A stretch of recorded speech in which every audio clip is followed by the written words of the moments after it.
नमो भगवते वासुदेवाय। ओम नमो भगवते वासुदेवाय। ओम नमो भगवते वासुदेवाय। नारायणं नमस्कृत्य नरं चैव नरोत्तमं देवी सरस्वती व्यासं ततो जयमुदीरयेत्। नष्टप्रायेष भद्रेषु नित्यं भागवत सेवया भगवती उत्तम श्लोके भक्तिर्भवति नष्ट की। जय शिल प्रभुपाद की जय हो।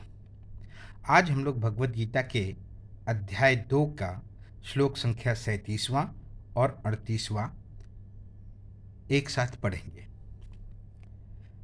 ये Bhagavad Gita as it is शिल प्रभुपाद के द्वारा टिप्पणी की गई है और इसमें भगवान ने जैसा कहा है उसी मूल भावना के अनुरूप भगवत गीता के श्लोकों की व्याख्या हुई है।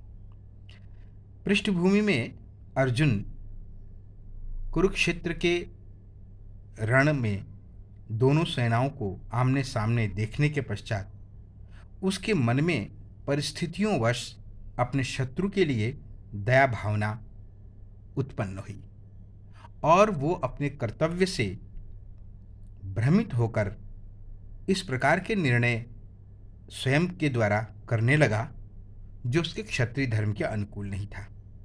भगवान ने उसके इस मोह को अपने उपदेशों के द्वारा दूर किया। इसी संदर्भ में भगवान श्लोक संख्या 37 में अर्जुन को उपदेश देते हैं।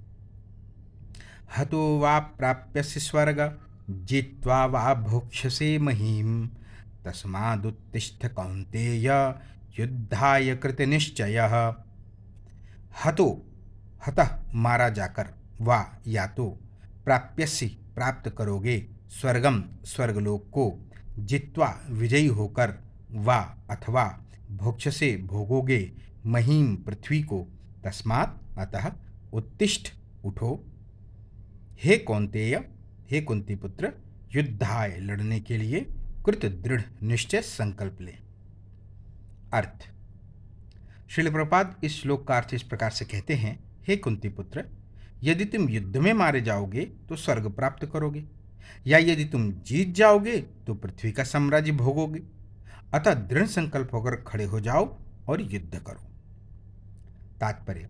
नमो विष्णुपादाय कृष्णपृष्ठाय भूतले श्रीमते भक्तिवेदांत स्वामिनिति नामिने नमस्ते सारस्वते देवे गौरवाणी प्रचारिणे निर्विशेष शून्यवादी पाश्चात्य देशे तारिणे। जय श्री कृष्ण चैतन्य प्रभु नित्यानंद श्री अद्वैत गदाधर श्रीवासादि गौर भक्तवृंद। हरे कृष्ण कृष्ण कृष्ण हरे हरे, हरे राम राम राम हरे हरे। श्रील प्रभुपाद कहते हैं कि यद्यपि अर्जुन के पक्ष में विजय निश्चित न थी, फिर भी उसे युद्ध करना था, क्योंकि यदि वह युद्ध में मारा गया तो वह स्वर्गलोक को जाएगा, और यदि वह जीत जाता है तो फिर पृथ्वी का साम्राज्य भोगेगा।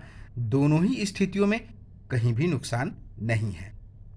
भगवान उसे इसी भावी संभावितता के बारे में आश्वस्त कर रहे थे।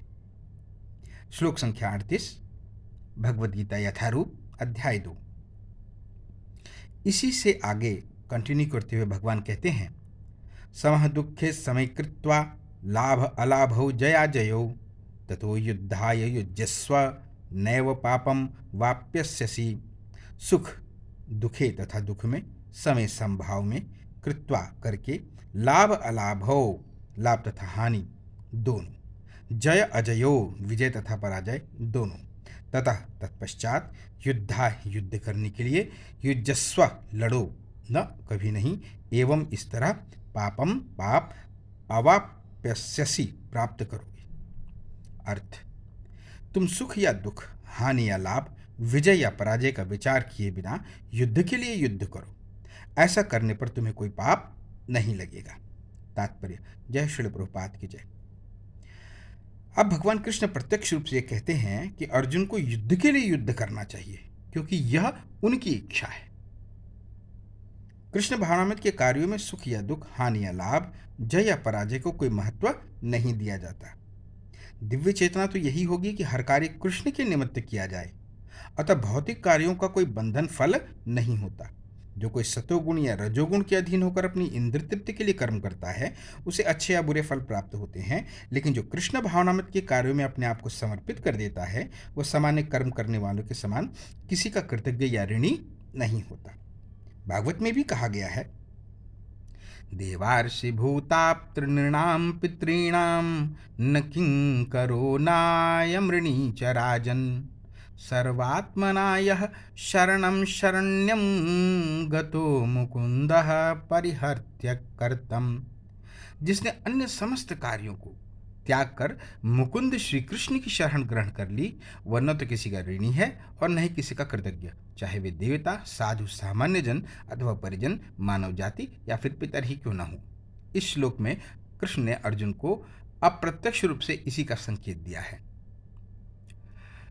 तो इन दोनों श्लोकों में भगवान कहते हैं कि हे अर्जुन, तुम यह कर्तव्य, यह युद्ध इसलिए लड़ो क्योंकि ऐसी मेरी इच्छा है। हम सामान्य जीवन में अनेक ऐसे कर्म करते हैं जिनमें कर्म करने के पीछे अनेक कारण होते हैं।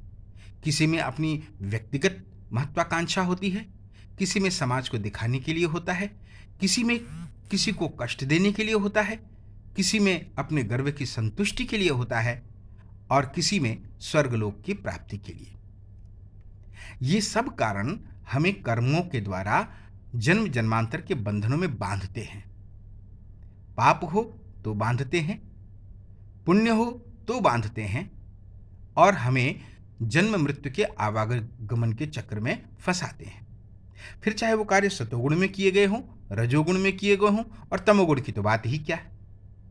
तमोगुण के तो सारे कार्य हमें बिल्कुल नरक के गहनतम अंधकारों की ओर धकेलते हैं, पर सतोगुण भी इससे अछूता नहीं है, क्योंकि जन्म जन्मांतर के बंधनों में तो वह भी बांधता है।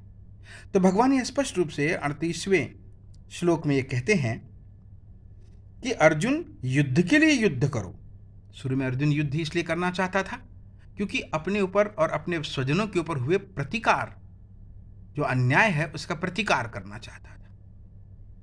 वो हस्तिनापुर के राज्य को कौरवों से जीतकर हासिल करना चाहता था। यह भी उसकी व्यक्तिगत महत्वाकांक्षा थी। अन्याय का प्रतिकार करना चाहता था, दुष्टों को उनकी दुष्टता का दंड देना चाहता था। यह भी उसकी अपनी निजी महत्वाकांक्षा थी। किंतु जब उसने अपने स्वजनों को अपने सामने देखा तो उसके विचार बदल गए। अब वो दयावश उनका वध नहीं करना चाहता, बल्कि वह तो यह भी चाहता है कि अगर वे पांडवों का वध करें तो कर ले, परंतु वह उन पर शस्त्र नहीं उठाएगा। अपने से बड़ों पर, अपने बंधुओं पर, अपने बांधवों पर शस्त्र नहीं उठाएगा। वह तो क्षत्रिय धर्म को त्याग कर ब्राह्मण वृत्ति अपनाकर जंगल में जाकर शेष जीवन तपस्या में बिताने को भी राजी हो गया था। लेकिन भगवान यह कहते हैं, न तुम अपनी महत्वाकांक्षा के लिए लड़ो, न अपनी महत्वाकांक्षा के लिए उन पर दया करो। उन पर दया करना भी तुम्हारी अपनी ही महत्वाकांक्षा है, तुम्हारी अपनी ही इच्छा है। ये दोनों तुम्हें कर्मों के बंधन में बांधेंगे। तुम ये समस्त कार्य केवल कर्म समझकर करो। भगवत गीता के जो बहु आख्यायित श्लोक है, कर्मण्येवाधिकारस्ते मा फलेषु कदाचन, कि तुम्हारा अधिकार केवल कर्म करने में है, उसको समझना बहुत आसान नहीं है। हर भगवत गीता के श्लोक में उस महत्वपूर्ण श्लोक का इसेंस, सार आपको मिलेगा। 38वें श्लोक में भी भगवान ये कहते हैं, सुख या दुख, हानि या लाभ, विजय या पराजय का विचार किए बिना। किसके लिए युद्ध करना है? युद्ध के लिए युद्ध करना। तुम क्षत्रिय हो, तुम्हारा कर्तव्य है युद्ध करना।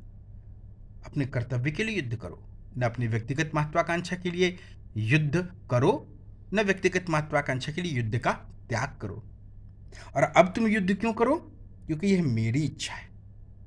जब भगवान की इच्छा होती है, जब भगवान जिस कार्य को कहते हैं, फिर उसमें किंतु परंतु नहीं सोचा जाता, क्योंकि संसार के जो समस्त कार्य हैं वो विष्णु की प्रीति के लिए तो हैं, वो कृष्ण की प्रीति के लिए तो हैं, वो कृष्ण के प्रेम को प्राप्त करने के लिए तो हैं। और जब भगवान स्वयं कह रहे हैं कि तुम युद्ध करो, फिर तो उसमें किसी संशय की आवश्यकता नहीं है। और भगवान यह कहते हैं कि अर्जुन, तुम युद्ध के लिए युद्ध करो, क्योंकि यह उनकी इच्छा है, यह कृष्ण की इच्छा है। इसी प्रकार से जब हम कृष्ण भावनामृत में कार्य करते हैं तो इन कार्यों में न तो सुख होता है न दुख होता है, इसमें हानि भी नहीं होती, इसमें लाभ भी नहीं होता, क्योंकि हानि भी कृष्ण की प्रीति है और लाभ भी कृष्ण की प्रीति है। जय भी भगवान के चरणों की शरण है और पराजय भी भगवान के चरणों की शरण है। हर कार्य कृष्ण के निमित्त किया जाता है, अतः इन कर्मों का कोई भौतिक बंधन नहीं होता।